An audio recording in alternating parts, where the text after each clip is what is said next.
আসসালামু আলাইকুম গাইস।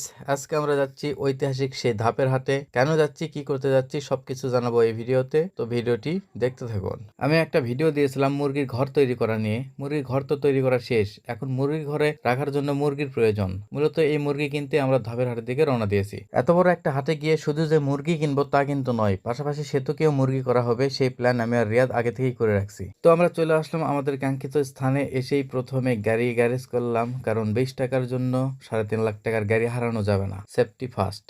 যেহেতু আমরা সেতুকে মুরগির ঘর বানিয়ে দিয়েছি, তাই রিয়াদ ধাপের হাটে পৌঁছার সাথে সাথে সেতুকে বলল আমাদেরকে এখন খাওয়াতে হবে। সেতু রিয়াদের কথায় রাজি হয়ে গেল এবং বলল কি খাবি, খাসিনি, আগে বাজার করি। এইবার রিয়াদ বলল বাজার টাজার পরে, আগে খাওয়া, কারণ বাজার করে টাকা শেষ হয়ে গেলে তুই আর খাওয়াবি না। সো আগে খাবো, তারপর বাজার করব। সেতু রিয়াদের সাথে পেরে না উঠে তার কথায় রাজি হয়ে বলল তাহলে চল আগে খাই। তো কি খাবি বল। রিয়াদ বলল এখন যেহেতু দুপুর বেলা আর লাঞ্চের সময় হয়ে গেছে, তাই আমরা মহিষের গোস্তে ভাত খেতে চাই। তো আমরা মহিষের গোস্তে ভাত খাওয়ার জন্য ভালো একটা হোটেল খুঁজতেছিলাম এবং পেয়েও গেলাম। হোটেলের ভিতরে ঢুকে দেখি প্রায় সব সিটি বুক, আর বুক হওয়ারই কথা, কারণ ধাপের হাটের মধ্যে এই হোটেলই ছিল মোটামুটি জনপ্রিয়। তাই সিট না পেয়ে আমরা হোটেলের ভিতরে কিছুক্ষণ দাঁড়িয়ে থাকলাম, তারপর সিট ফাঁকা হয়ে গেলে একটা সিটে বসে পড়লাম। আমি আগেই বলেছিলাম যে ধাপের হাটের মধ্যে এই হোটেলটা ছিল মোটামুটি জনপ্রিয়, যার কারণে অনেক ভিড় ছিল। তাই খাবারের অর্ডার করার পর আমাদেরকে একটু দেরি করতে হলো। অপেক্ষার পর্ব শেষ করে আমাদের সামনে খাবার চলে আসলো। আমরাও সেতুকে মুরগি বানিয়ে মহিষের গোস্ত দিয়ে ভাত খেয়ে হোটেল থেকে বের হয়ে পড়লাম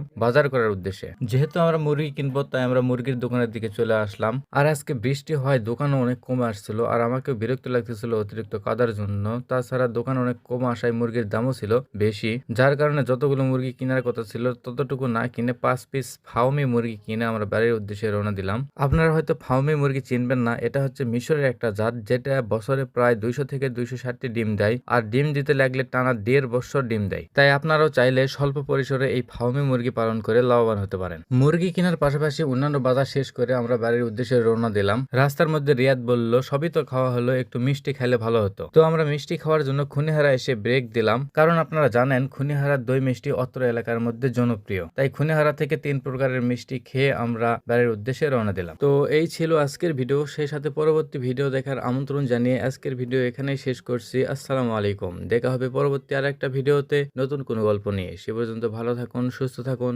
আল্লাহ হাফেজ গায়েস।